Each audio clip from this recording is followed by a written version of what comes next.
Hi, Robert, and thanks for your post. So, like you, I also discovered these regressive attitudes toward gender norms in the TV shows I watched this week. And I was also, struck by how, these attitudes are so incompatible with modernity and modern attitudes toward gender and identity, and yet they're still so prevalent in these, forms of entertainment.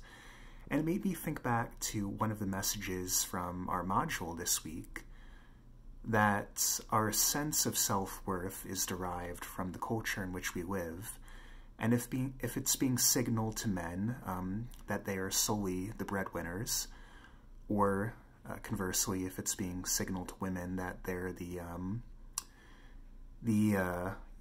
occupants of the domestic realm and they're not the breadwinners of the family, that certainly affects how younger people perceive themselves and how young adults in particular, I think, perceive themselves as they're grappling with this notion of who am I? More importantly, what can I be?